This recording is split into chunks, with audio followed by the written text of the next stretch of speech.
round of 16, he beat Jose Manuel Aguirre Cruz, the IBA pro. And then in the quarter-final, it was a really bizarre interlude because he beat Ahmad Shtiwi of Israel unanimously. They came together in a clinch. He tapped him somewhere just around the temple, just in the midst of a clinch. And from that point on, it was as though somebody had pulled a plug on Shtiwi because he staggered backwards, he got back up after the clinch, and he was all over the place. And from there on, he was in survival mode. And so that is how Zeinullinov was able to box his way pretty comfortably into the final four.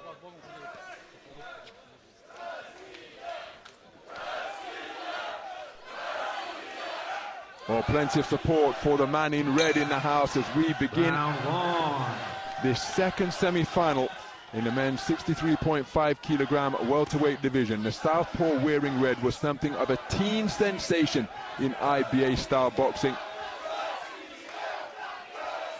taking youth Olympic gold in Buenos Aires. I was commentating on that contest. European youth gold, world youth silver, all at the same weight that he is now, light welterweight. In his first world champs in 2019, he made it through to the quarterfinals, and he took Andy Cruz to eliminate him.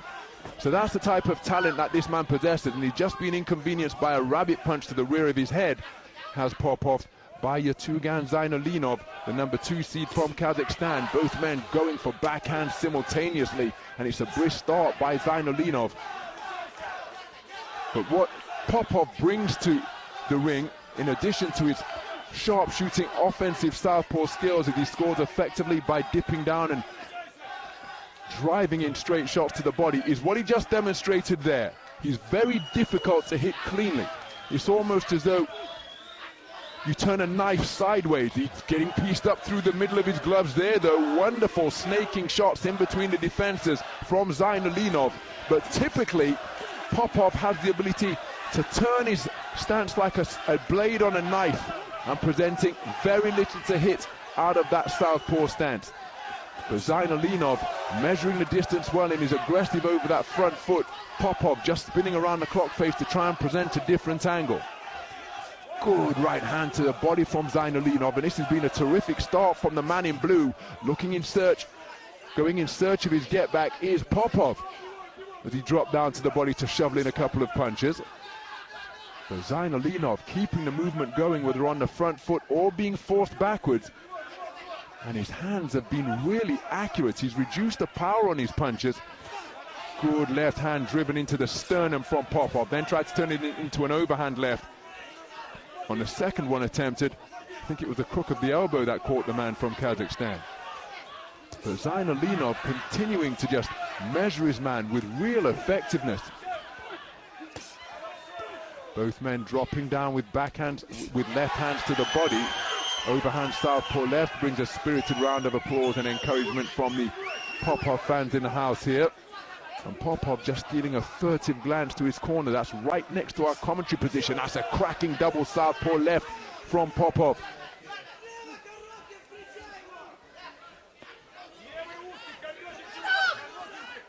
So Popov just grazing his man's back across the ropes, holding him there and walking him sideways. Both men going in search of backhands. First round in the book, and I think that was a very good opening round for Zeinullinov.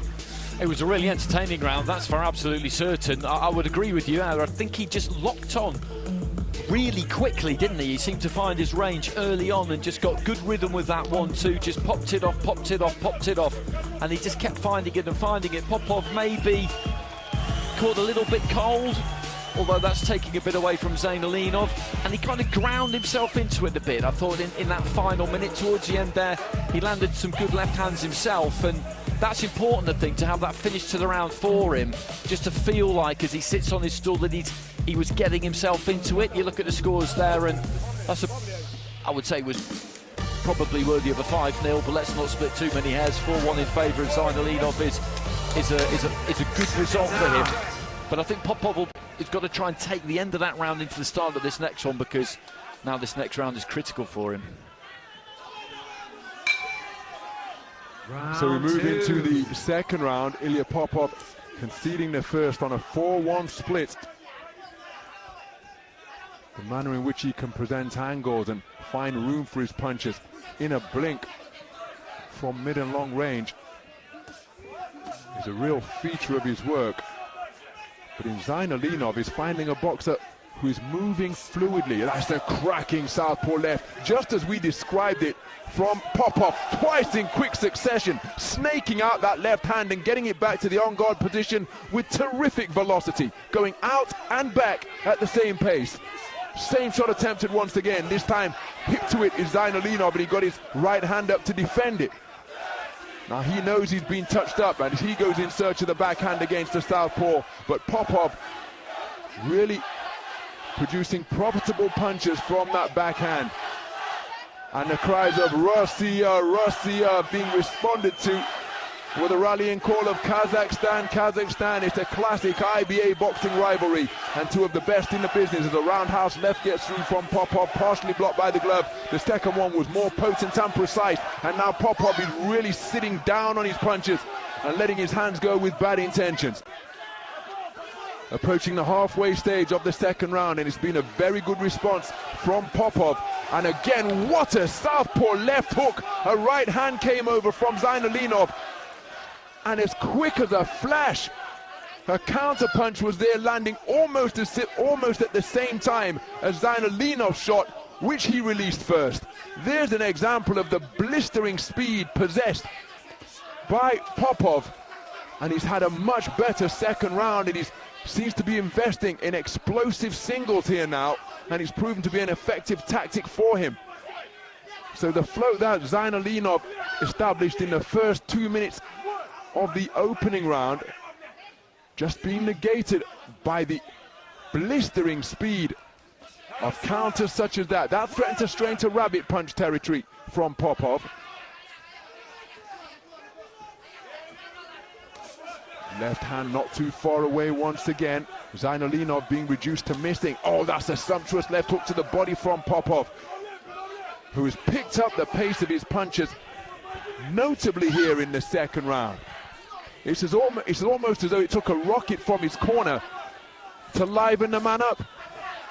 And as Andy Clark was suggesting in between rounds, was he caught cold in that opening round as he wasn't too far away with a left hand? And look at the manner in which he's growing in confidence, operating with his hands down by his belt line now, trying to present a different launch pad for the punches. Zeinullinov not too far away with a right hand. Sneaky left hook grazed the nose of Popov. Right hand to the body on the bell, and I think that's a magnificent response from the man in red. It really was, and this should now be teed up perfectly for the final round, because it was 4-1 in favour of Zeinullinov in that opening round. Popov should get the majority. It should be 5-0 across the board for him, really, I would think, but you can never be absolutely sure. We'll find out in a second, but he did respond so well, because he started to land a few towards the end of the first round, and it just felt like that might give him something just to hold on to going out for the second round. And I don't think they'd have spared him in the corner, as you mentioned. I think they would have said to him, listen, you're 1 round into a 3-round fight. What is this? Now, do you want this or do you not want it?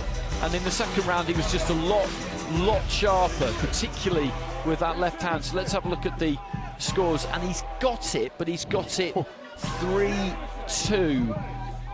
Which means that he is down by 2 points on 2 cards, up by 2 points on 1 card, and the other 2 are level.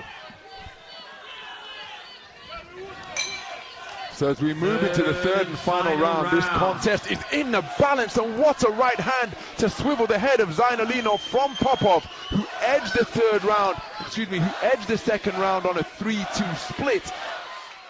But it's complete night and day from what he produced in the opening round, where it was Zeinullinov who found his flow and scored consistently, principally behind a 1-2 against the southpaw. Popov was a different man in the second round, building on the strong conclusion to the opening round that he produced.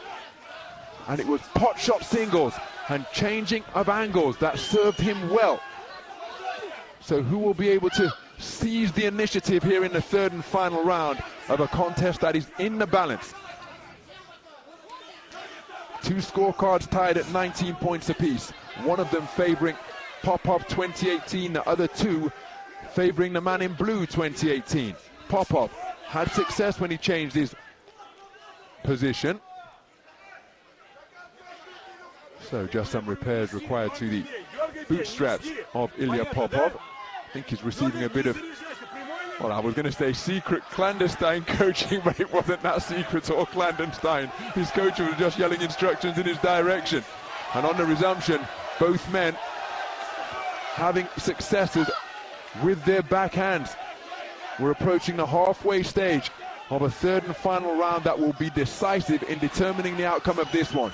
There's an effective cluster of punches from Zeinullinov. Nice left jab from Zeinullinov. Popov, is he guilty of waiting? He's on the edge of range, looking to close the distance, looking for that right hook out of the southpaw stance, but couldn't quite find a home for it. And Zeinullinov with a flow takes a burst of body shots down to his body. And one of them just brought about a bit of a response. Overhand left is a scoring shot from Popov. Responding with counters of his own is Zeinullinov, and it's a cracking atmosphere here at the Dubai Duty-Free Tennis Centre, and there is a wonderful southpaw right hook on the inside. Seemingly no room with which to uncoil the punch, but that is the dexterity. That's a big backhand on the resumption from Zeinullinov.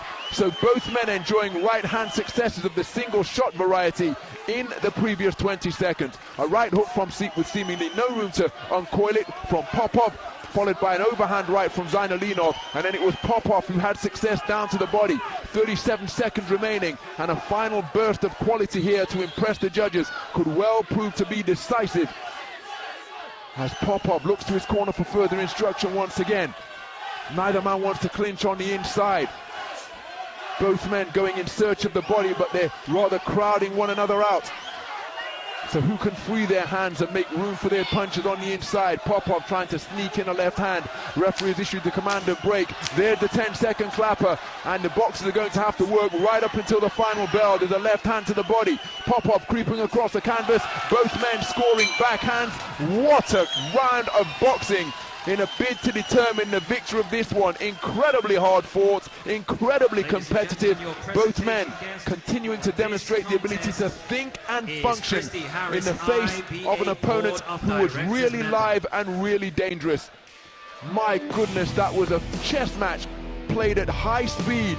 Now we're going to bout review, which suggests after the scorecards, Andy, that we're going to have a 3-2 score either way. I happen to think that Popov edged the third, but with the distribution of the scores, who knows which way this is going to go. I mean, it's hard to know, isn't it? It's hard to know. You'd imagine there may well have been split scoring in that third and final round. What we know is that nobody's won that round 10-8, so the two cards that Zeinullinov was ahead in, he'll have kept them. The card that Popov was ahead in, he'll have kept them.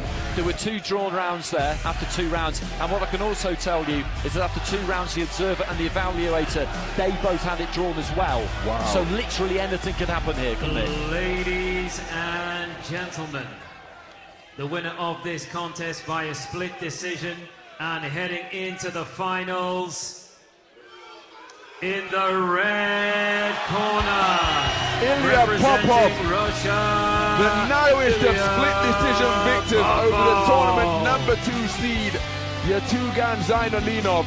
An incredibly hard-fought affair of the highest skill. The explosive speed of the southpaw Ilya Popov, the free-flowing rhythmical boxing of the #2 seed Ertugan Zeinullinov. He bitterly disappointed. There's a huge contrast in the emotions of the two boxers. Zeinullinov's tournament comes to an end here. It is Popov who progresses through to the gold medal bout. Terrific final round, and just edging it is the man from Russia. I'll just take you through what happened there scores-wise, because with the 5 scoring judges at ringside, it was all down to those 2 drawn cards. Now they got 1 each, and that meant that with the 5 judges ringside, Zeinullinov had it 3-2, which obviously sends it to the bout review. Both of the scores that were added, the observer and the evaluator, they both had it for Popov. So that 3-2 flips to 4-3. You don't see, I mean, it happens. You don't see it that often though, do you? No, we don't see it often, and that's how close it was. Yeah, that's the point I was about to make. Incredibly close between the two. Had it gone the other way, I don't think there could have been too many complaints. I happen to think that Popov edged the final round, but as you say, with the distribution of the scores, that could have been not immaterial, but it might not have